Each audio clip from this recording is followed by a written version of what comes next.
Bonjour Morgan, donc Salut à tous. on est ici chez toi. Merci de nous avoir reçus à la maison pour cette interview après ton fameux combat pour la ceinture. Donc ce combat tant attendu qui a été repoussé 2 fois. Aujourd'hui ça y est, tu es détenteur de la ceinture donc du Cage Warrior des moins de 66 kilos. Exactement. Donc première question, comment ça se passe, comment ça s'est passé le combat? Bah, le combat, comme tout le monde a pu voir, plus ou moins, il s'est très bien passé. Donc moi je suis arrivé super concentré, rien n'avait été laissé au hasard, ça faisait 1 an, même plus d'1 an que je me préparais pour la ceinture à cause des annulations et tout. Donc moi je suis arrivé, j'étais super prêt, je savais ce que j'avais à faire et il n'y a rien qui pouvait me perturber. Donc bah, le combat il a commencé. J'étais direct dedans, j'ai pas eu besoin de chauffer ou de voir sur le premier round ou quoi. Je savais ce que j'avais à faire et j'ai juste, comment dire, gardé cette direction, le cap dans ma tête, rester concentré, prendre mon temps, petit à petit commencer à le toucher, à le faire douter. Et puis après on arrive au troisième où je le touche au corps et puis il tombe et voilà, et je remporte la ceinture. Donc on a vu dans ce combat que donc déjà Perry Goodwin il était très comment dire, il était préparé mais c'était un peu désordonné son game plan, il bougeait beaucoup ses mains, il essayait beaucoup de feinter mais sans attaquer. Toi ça t'a pas perturbé à aucun moment ça? Non, en fait il a fait ça parce qu'il trouvait pas de solution. Donc avec ce que j'ai apporté dans le combat, le game plan, le fait que j'étais très concentré, etc., il l'a senti directement. Et dès le début du combat, il a senti qu'il allait avoir du mal à trouver la solution pour m'embêter. Et je pense que la seule solution qu'il avait, c'était de faire des feintes pour garder son espace, pour pas que je lui mette la pression. Donc c'est le moment de répit qu'il pouvait avoir, c'est quand il faisait des feintes. C'est la seule chose qu'il avait trouvé pendant le combat pour m'embêter. Après sinon toutes les armes qu'il avait je les ai toutes annulées en fait. Dès le début du combat il a vu qu'il ne me toucherait pas avec son crochet, qu'il aurait du mal à se déplacer, que je le cadrais, que j'allais l'avoir sur les low kicks, etc. Quand il essayait de me toucher j'esquivais, donc voilà, il avait plus trop de solutions, donc il faisait ce qu'il pouvait pour continuer le combat et c'est dans les feintes qu'il avait trouvé ça. Mais voilà, moi je me suis pas laissé perturber, je suis resté focus, concentré et il fallait juste que je prenne mon temps, que je tombe pas dans ses feintes justement, que je tombe pas dans la bagarre contre lui parce que c'est là qu'il aurait pu faire quelque chose. Donc on a pu observer que Goodwin, d'après ses anciens combats, il avait un gros crochet gauche, pardon. Donc toi du coup tu t'es bien préparé, toujours la main droite bien montée. On t'a vu tout le temps le cadrer contre la cage. Le contrer quand il essayait de te percuter et surtout on a vu que t'as fait un gros travail au niveau du low kick, donc tout ça c'est des combinaisons que tu avais travaillé avec Eduardo, avec Karim à la patte d'ours. Tu peux nous parler un peu de tout ça, de cette préparation? Ouais, bien sûr. Bah, du coup quand on a analysé Perry Goodwin, on a vu c'était un contreur, donc il aimait bien absorber son adversaire, il n'avait pas de souci à reculer et à avoir le dos à la cage. Donc c'était son style et dès qu'on rentre en fait il envoie son crochet gauche qui est assez vicieux, qui est puissant vu que Perry il pèse lourd dans la cage, il est plutôt balèze. Donc on savait qu'il m'attendrait forcément sur ce crochet sachant qu'il a déjà eu des KO dessus, qu'il était plus balèze que moi, donc il m'attendrait sur ce crochet en essayant de m'absorber ou en essayant de me faire sortir de mon game plan pour que je parte à la bagarre, qu'il puisse m'avoir sur son crochet. Donc bah, étape numéro 1, la plus importante, c'était de faire très attention à ce crochet vu que c'était son arme la plus dangereuse. Donc toujours la main droite levée ou les retraits de bus, esquive, bloqué. Mais voilà, toujours être préparé à ce bras gauche ici sur le côté qui allait m'attendre. Et il avait potentiellement aussi l'uppercut droit, mais il l'a pas utilisé pendant le combat. Et ensuite il bouge beaucoup Perry, donc il aime bien avoir le doigt à la cage et courir un peu partout pour absorber justement, pour faire perdre patience à la personne qui l'affronte, pour se mettre face à pour le forcer à rentrer fort et du coup à le contrer avec son crochet. Mais du coup moi on a fait une approche un peu plus intelligente que de partir à la bagarre contre lui, ce qu'il voulait. Donc quand il a envoyé son crochet, soit je bloquais, soit je ressortais, soit j'essayais de toucher en jab, mais vu qu'il était puissant, j'essayais de faire attention à ça. Et le low kick, c'est surtout pour lui faire penser à autre chose, C'est-à-dire qu'il savait quand je rentrais, au bout d'un moment, il allait prendre un low kick. Donc forcément, il commençait à réfléchir beaucoup à ses jambes et un peu moins à mettre le crochet, il perdait de la rapidité. Et il se déplaçait beaucoup moins bien du coup aussi à cause des low kicks. Et vu que Perry c'est quelqu'un qui bouge beaucoup, si tu commences à lui attaquer les appuis et qu'il a du coup du mal à bouger, ça devient compliqué pour lui. Et puis voilà, je pense que c'était un game plan parfait pour lui de capitaliser sur mes low kicks et sur ma rapidité pour esquiver ses coups et lui rendre et le fatiguer surtout parce que c'est très fatigant de chasser quelqu'un ou de se faire chasser et de taper dans le vide. Donc lui il tapait dans le vide, il trouvait pas la solution, il se prenait des low kicks qui faisaient très mal. Voilà, au bout d'un moment, psychologiquement ça fait du mal. Plus tu vois que je suis toujours devant toi, que je te cache, ça fatigue beaucoup. Et voilà, j'ai juste tenu ma stratégie. Au bout du troisième, je commençais à varier les niveaux. Et puis voilà. Et en fait, parle-moi de vraiment quand tu as senti que tu as touché au foie, que tu l'as vu tomber, qu'est-ce que tu te dis à ce moment-là, vraiment? Je me dis, oh putain, ça y est, j'ai gagné. Je me dis, ouais, ça va. Je me suis dit, troisième round, ça va. Je me suis dit, j'ai pas fait 5. C'était l'objectif de pas faire 5. Après, je me disais dans ma tête qu'il fallait que je le finisse au troisième. Je voulais pas aller plus loin. Donc, franchement, le crochet au corps, je l'ai pas mis spécialement pour le mettre KO, mais c'était pour le fatiguer, pour changer les niveaux, tu vois. Je me suis dit, ouais, ça faisait longtemps que j'avais pas tapé au corps, j'avais mis que des jambes au corps. Je me suis dit, il va pas l'attendre celui-là au corps. Donc, je l'ai feinté en haut et je l'ai envoyé au corps. Il l'a pris, il a dû le prendre à un moment où il respirait, ou à un moment où il n'avait pas les abdos contractés. Il s'y attendait pas. Ça a touché direct. Et les coups au corps, quand ça touche, franchement, c'est compliqué. Donc, avec les petits gants en plus, il est tombé direct. Et là, je me suis dit, ah, ça y est, je suis champion du monde. Je me suis juste dit, mais pourquoi l'arbitre il arrête pas tout de suite là? Il a laissé se faire friter encore 2-3 petits coups. Parce que franchement, dès qu'il est tombé, je savais qu'il allait pas se relever. Quand tu tombes comme ça en boule sur le côté, c'est très rare qu'un combattant revienne de ça. Donc c'est pour ça que je suis allé en marchant tranquillement. Parce que je me suis dit que ça servait à rien de me presser. C'était pour laisser la chance à l'arbitre d'arrêter le combat. Donc je le tabasse au sol. Mais apparemment, l'arbitre il était pas cordial. Il voulait un peu. Il voulait qu'on soit sûr, donc voilà. Parce que c'est vrai que le coup au foie, c'est un coup qui le foie, c'est une partie qui est sensible. Ouais. C'est une partie que si tu la touches nettement, en général, il y a 9 chances sur 10 tu mets KO. Ouais. Donc forcément, c'était quelque chose que tu as travaillé. Ouais, forcément, les coups au corps, c'est des choses que je travaille. Même en général, j'essaie de faire des combinaisons où je varie les hauteurs. Et donc, y a du low kick, il y a du corps et il y a du visage. En MMA on se concentre beaucoup, après en MMA, même dans tous les sports de percussion, on est beaucoup concentré sur la tête et des fois on oublie un peu le corps et il y a des gens spécialistes dans le corps, on va dire, de taper au corps et je trouve ça intéressant de varier et de taper au corps parce que des fois du coup on n'a pas l'habitude tant que ça de prendre des coups au corps et quand on a un bon qui touche, franchement ça touche le cardio, vraiment c'est compliqué. Donc ouais, non, c'est des trucs qu'on travaille, les coups au corps, foie, rein, non pas les reins, foie et estomac plutôt. Foie, estomac, on essaie de rentrer dans le sternum aussi, au milieu, ça fait bien mal quand tu prends un coup ici que tu es en train de respirer.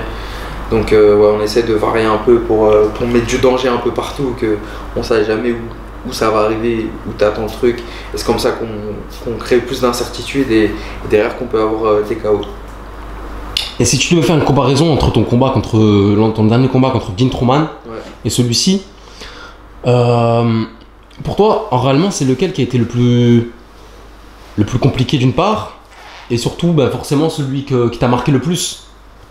Le plus compliqué et celui qui m'a marqué le plus, ça va être celui contre Dean Truman, parce que c'était plus ou moins à ce moment-là que je commençais à avoir une grosse exposition. Dean Truman c'était l'ancien champion à 66 kg, ça fait longtemps qu'il est au Cage Warrior, il a battu pas mal de gens, des gens qui étaient forts et tout, donc voilà, c'était un petit step quand même dans les niveaux que j'affrontais de compétition. Donc c'était le moment de voir pour moi en tout cas si j'avais le niveau que je pensais avoir. Après mon premier combat au Cage Warrior c'était quand même contre Sorenbach, donc j'avais quand même le niveau que j'avais. Mais voilà, là, Dean Truman, c'était un combat que j'avais pu préparer. C'était à Birmingham, il y avait encore du public et tout. Donc ouais, c'était un combat il y avait beaucoup d'enjeux derrière. Ce combat, il m'ouvrait les portes pour la ceinture du Cage Warrior. Donc ouais, c'est le combat qui a été le plus dur à aborder, à bien rester concentré pendant le combat, faut suivre le game plan pour arriver au TKO au 3e round. Mais ouais, c'était le combat le plus tactique, un des combats les plus tactiques que j'ai fait, je pense, parce qu'il fallait vraiment que je lui laisse rien. Il était vraiment dangereux et je suis content d'avoir réussi à passer ça. Et puis derrière, là, le combat avec Perry Goodwin, c'était juste une confirmation de mon niveau et surtout des 1 an et demi presque que j'ai eu pour préparer la ceinture. Moi, je savais que j'étais meilleur qu'au moment où j'ai affronté Jim Truman, quand j'ai affronté Perry Goodwin. Je pense que je suis 2 fois meilleur que ce que j'étais l'année dernière. Donc c'est pour ça que sur le combat, ça va paraître facile, etc. Mais Perry Goodwin, c'est vraiment quelqu'un de très très fort, il est vraiment dangereux. Et nous, on l'a vraiment pas pris à la légère. Et on s'est vraiment tué à l'entraînement comme des oufs. Et je suis content du combat que j'ai fait, de comment ça a paru, du fait qu'on soit passé sur Sixplay et tout. Donc non, je suis vraiment content. Mais ouais, le combat contre Jim Truman, je pense que c'est le combat qui a été le plus important pour le moment. Et celui-là de Perry Goodwin, c'était la continuation, la confirmation. Et là, il y a des combats importants qui vont arriver maintenant, après ce combat, maintenant que je suis champion. Là, on commence à voir le futur un peu plus clair. Et justement, j'allais en venir. Donc aujourd'hui, tu es champion du Cage Warrior. Donc forcément, qui dit champion dit défense de titre. Donc ça veut dire que j'imagine que tu dois avoir beaucoup de combattants qui essayent qui vont essayer de te traquer, quoi. Ah, bien sûr. J'ai une petite cible. J'ai une cible sur le dos. Donc voilà. Donc, moi, ça me dérange pas, moi. Donc justement, parle-nous du futur. Parle-nous des prochaines défenses de titre. Est-ce qu'il y a déjà une date de prévue? Est-ce que tu as parlé avec ton manager Guillaume Pelletier? Qu'est-ce qu'il t'a dit, tout ça? Alors ouais, on a discuté avec Guillaume. Donc notre objectif là, toujours dans la même lignée. On efface le passé. Là, on est sur un beau futur. Mon niveau, il a augmenté. Tout a augmenté. On est dans des bonnes dispositions. J'ai un entourage super pro, tout est pro, je m'entraîne très très bien, je vis pour le MMA même, j'ai envie de dire. Et on en arrive à ça du coup, à la ceinture, donc on en arrive à des belles choses. Donc maintenant on a un avenir intéressant devant nous et l'objectif c'est de pas se presser, l'objectif c'est de faire une belle carrière, j'ai pas envie de me cramer les ailes, de faire 2 ans comme à fond, tu vois, et après je tombe dans l'oubli et ma carrière s'arrête. C'est vraiment pas l'objectif. Je suis jeune, donc l'objectif c'est de créer quelque chose et de viser le long terme. Donc on va défendre la ceinture. L'UFC ce sera pas pour tout de suite. On veut prendre notre temps. Je veux prendre des victoires, je veux affronter des mecs chauds, je veux me tester et puis je veux aussi profiter du fait que je sois champion un petit peu, parce que c'est dommage de devenir champion et direct de relâcher la ceinture. Tu repars sur des 3 rounds, t'es plus main event, tu vois, c'est comme si tu atteins un niveau, boum, tu repars en bas de l'échelle entre guillemets. Donc là on va prendre notre temps, continuer à bien consolider notre niveau, continuer à confirmer, à faire des belles perfs contre des adversaires de plus en plus forts, avec de plus en plus de noms, de renommée entre guillemets. L'objectif là c'est de vraiment qui je suis en Europe. Voilà, au niveau européen. Donc j'ai la ceinture du Cage Warrior déjà, qui est pas rien. C'est une grosse ceinture à aller chercher.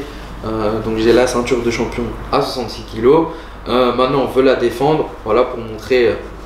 J'ai pris la ceinture, je la défends contre les top featherweight d'Europe, d'Angleterre surtout, mais ils peuvent m'en chercher ailleurs aussi. Et de montrer que au Cage Warrior, en tout cas aux 66 kg, il n'y a personne qui peut me prendre la ceinture. Et la seule façon qu'il y ait un autre qui ait ma ceinture, ce sera que je parte du Cage Warrior. Donc on va défendre. Je sais pas combien de défenses je vais faire pour le moment, on n'a pas écrit. J'ai un contrat de 3 défenses. Donc après peut-être que je referai un contrat, peut-être pas. L'UFC peut arriver entre temps. Donc je peux être libéré de mon contrat si l'UFC arrive pour y aller. Est-ce que j'accepterai si l'UFC me contacte? Je sais pas. Pour l'instant, mon prochain combat, ce sera une défense de ceinture, ça c'est sûr. Et normalement, ça devrait être au mois de mars sur la trilogie, la prochaine à Londres. Et après, on a des belles choses qui peuvent arriver derrière, encore en défense de ceinture ou non. Ça dépendra de la paire, ça dépendra de comment on sent, de ce qu'on voit avec Guillaume, de comment le MMA évolue. Surtout qu'avec le Covid aussi, c'est compliqué. Donc là, on dit qu'on va combattre en mars, mais ça se trouve, je vais pas combattre. Vu que cette année, déjà, je me suis pris 2 annulations à la suite. je prends plus rien pour acquis quand je dis que je vais combattre. Donc c'est juste on continue à s'entraîner. J'ai déjà repris l'entraînement bien sûr, donc on continue à s'entraîner dur, intelligemment, on continue à faire évoluer mes skills, etc. On continue à aller dans la direction qu'on a choisie et tôt ou tard on va bien y arriver. C'est juste, faut que je défende ma ceinture, je continue à faire des perfs, je continue à battre les 66 kilos qu'on m'envoie au Cage Warrior. Et voilà, quand j'aurai battu tous les 66 de ma catégorie Cage Warrior, peut-être qu'on passera à autre chose au niveau supérieur. Mais voilà, là l'objectif c'est d'asseoir mon nom en Europe, en 66 kg, au Cage Warrior, voilà, une des plus belles organisations européennes, et continuer comme ça.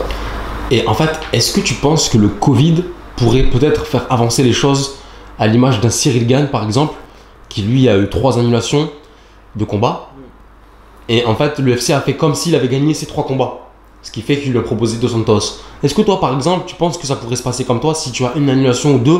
Aujourd'hui, tu es champion, donc tu n'as pas le temps d'attendre, tu n'as pas le temps de regarder derrière toi. Est-ce que si tu as par exemple une annulation ou une autre annulation au Cage Warrior, tu pourrais te dire ok, je pars à l'UFC si j'ai une proposition? Ouais, bien sûr, je pense que ouais, c'est un truc on peut y penser. Ouais, je suis pas fermé du tout à partir à l'UFC, mais j'ai envie de prendre mon temps au Cage Warrior et de prendre mes victoires, d'affronter, de me tester contre des mecs encore plus forts.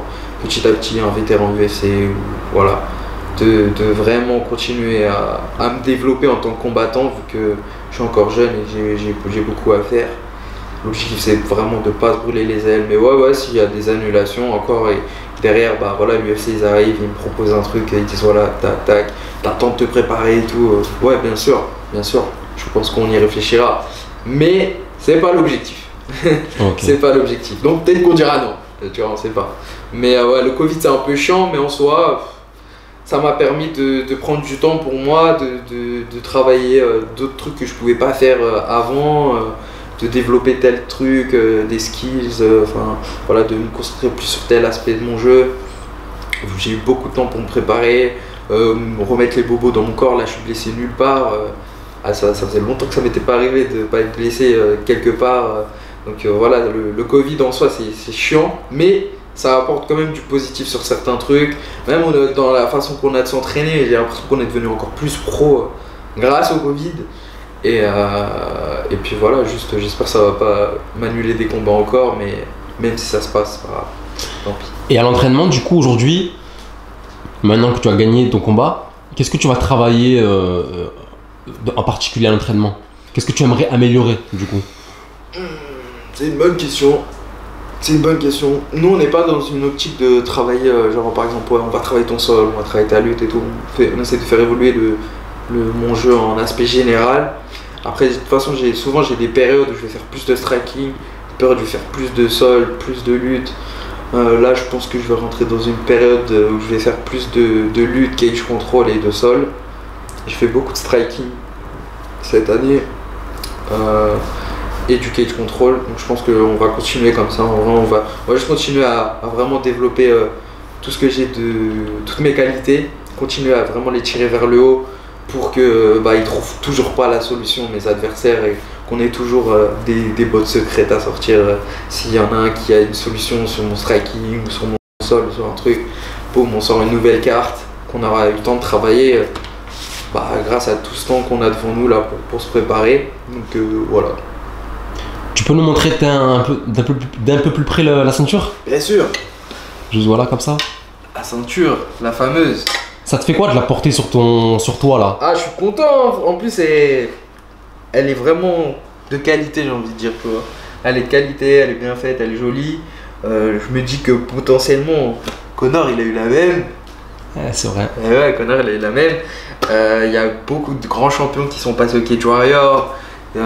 Des champions UFC pour le coup, il y a Joanna Jedrzejczyk, enfin j'arrive jamais à dire son nom de famille, vous avez compris, Conor, Mike Bisping, c'est Greg Hardy ou comment ça s'appelle? Ouais. Greg Hardy, oui. Ouais, Greg Hardy, et j'ai oublié le nom d'autres, mais voilà, il y a beaucoup de gros champions qui sont passés au Cage Warrior et qui derrière ont fait des choses à l'UFC plutôt pas mal. Donc je me dis que voilà, moi si j'ai la ceinture du Cage Warrior, peut-être que je peux faire des trucs pas mal à l'UFC. Bon, on n'est pas encore là. Mais pour l'instant, voilà. L'objectif, c'est de la défendre, bien sûr, de la garder, que personne ne me la prenne. Et puis voilà. Et là, tu as dû être submergé de messages sur tes réseaux sociaux, non? Ah ouais, bien sûr, bien sûr. Merci pour le soutien, merci à tous. Ça fait vraiment plaisir de voir que, genre, ça a fait plaisir, genre, déjà que ça passe sur Sixplay. Je pense qu'il y a beaucoup de gens qui étaient contents de ça. J'ai bien représenté la France, j'ai fait un beau combat, j'avais mon drapeau français et tout. Je pense que ça a plu à beaucoup de gens. Moi, le premier, en tout cas, ça m'a fait super plaisir de représenter la France comme ça. Même à chaque fois, moi, je suis content de représenter la France. Hein. Moi, je suis vraiment content de venir avec mon petit drapeau français et de montrer aux étrangers qu'il faut qu'ils arrêtent de nous sous-estimer, tu vois, qu'ils comprennent que quand ils prennent un français, il faut qu'ils fassent attention. Parce qu'ils nous ont longtemps sous-estimés, mais là, je pense que maintenant qu'on commence à prendre pas mal de ceinture, hein, on a à l'UFC, on a Cyril Gane, Français Ngannou, même si Ngannou il est plus trop en France, on a Fares Ziam. Dans les autres organisations KSW, on a Salah, on a Amine. On a Amine, exactement, c'est ça que je cherchais. On a Amine qui a la ceinture du Brave, on a Abdul. Alors ça y est, il faut qu'ils arrêtent, faut qu'ils arrêtent de plus nous regarder. Hein.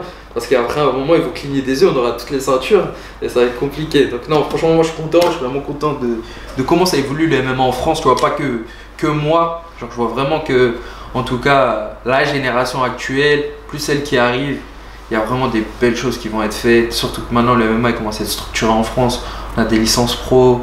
Là, par exemple, pendant le Covid, tu vois, on peut aller s'entraîner, tu te fais contrôler, tu peux justifier, voilà, je combatte en pro, tac, tu peux sortir ta licence. Voilà, donc ça commence à bien évoluer. Maintenant, à voir si ça va évoluer encore mieux et qu'on va avoir genre des subventions, qu'on va être encore, qu'on va être reconnu plus ou moins par les instances, quoi, gouvernementales. Je sais pas moi, quand t'es champion, on t'invite quelque part, on te met une petite médaille, voilà, qu'on ait un peu de reconnaissance, ça fera toujours plaisir et qu'on commence à passer comme les autres sportifs, j'ai envie de dire normalement.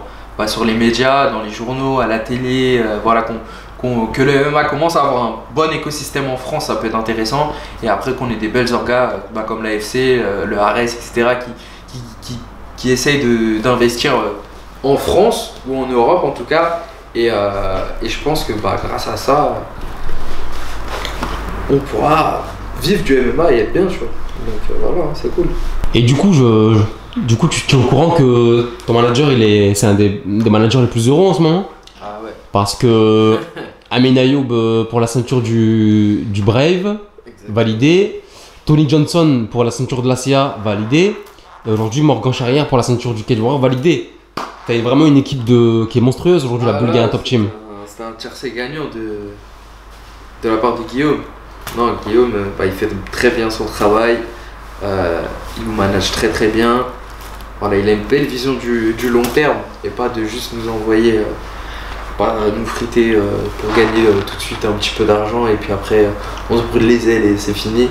Là, il nous fait des belles constructions de carrière et on est sur une pente comme ça, que ce soit un gros combattant comme Tony Johnson qui est un des top mondiaux heavyweight qui pourrait être dans les tops à l'UFC et tout, mais qui a décidé de ne pas y aller pour ces raisons qui le concernent. Mais voilà, Amin Ayoub aussi pareil, tu vois. Depuis qu'il est avec Guillaume, c'est comme moi, ça fait que de monter. Il arrive jusqu'à la ceinture du Brave, il fait un petit hold-up, il rentre au Brave, tac, boum, ceinture en 2 combats. Non, c'est magnifique, je suis trop content. Amin Ayoub, c'est quelqu'un que je connais depuis qu'on est mineur. Donc tous les deux, on se connaît bien. Avant, il était en région parisienne. Voilà, ça fait plaisir de voir que des gens de ma génération, genre pour le coup vraiment, tu vois, Amin Ayoub, on s'est vu en amateur tous les deux et tout, on arrive là dans des gros orgas, on prend les ceintures, ça fait plaisir, ça fait vraiment plaisir et Guillaume il fait du très bon travail en tout cas pour le MMA français pour le coup et pour le MMA même en général, vraiment c'est top. Donc je sais qu'aujourd'hui tu as lancé une marque qui s'appelle Gorizlation. Et justement, il y a une gamme donc tu portes la casquette, ça s'appelle Pirate, que tu viens de sortir, je crois, il y a quelques jours à peine. Du coup, comment ça se passe un peu l'extra sportif? Ça va, ça se passe bien, on travaille. Je suis pas tout seul sur tous mes milliers de projets, on est 2. Non, j'allais pas dire qu'on était 10, hein. On est 2. On est 2 et il y a des gens qui nous aident extérieurs, qu'on paye. Et voilà, donc là, en ce moment, on se concentre un peu sur la marque. Donc la marque, ça fait longtemps qu'elle est sortie. Mais là, on se concentre un peu à faire des nouvelles collections, des trucs stylés. Voilà, j'ai un petit pull, tu vois, un petit pull avec mon logo. Là, on a fait une petite collection pirate avec la casquette, on a un pull pareil et tout. Et puis voilà, on essaie de développer des petits trucs à côté qui nous font plaisir, qui font plaisir aux gens, qui veulent soutenir, qui veulent un petit truc, voilà. Plutôt que d'envoyer de l'argent ou de faire des cagnottes, c'est mieux que vous achetez un pull ou une casquette ou un truc stylé que vous pouvez avoir. Donc voilà, et puis moi j'aime bien toucher un peu à tout, faire des projets, etc. J'aime bien les habits, j'aime bien la mode, entre guillemets, on va dire. Donc ça me fait plaisir de créer. Du coup voilà, on s'amuse dans notre coin, on crée des locaux, on crée des designs, on crée des collections. Après à côté on a le sport aussi avec les programmes, etc. pour aider les gens qui perdent du poids, qui prennent du poids, qui deviennent steak et tout. Voilà, on a beaucoup de choses sur le feu avec mon équipe. Dans la communication aussi, pareil, on fait un peu de production pour d'autres gens. On fait de la vidéo, on touche un peu à tout, on aime bien tout ce qui est artistique, tout ce qui est un peu fibre artistique. Bah écoute Morgan, c'est toujours un plaisir de faire une interview avec toi. Merci du temps, merci de nous accorder toujours du temps. Je te laisse le mot de la fin pour la conclusion. Et pour nous en tout cas, on te souhaite que du bonheur, que du positif et de conserver ta ceinture le plus longtemps possible bien sûr. Bah merci les gars, merci à MMA Fightness d'être venu pour faire cette petite interview. Merci à mon équipe, merci à vous de regarder et de suivre et de donner la force.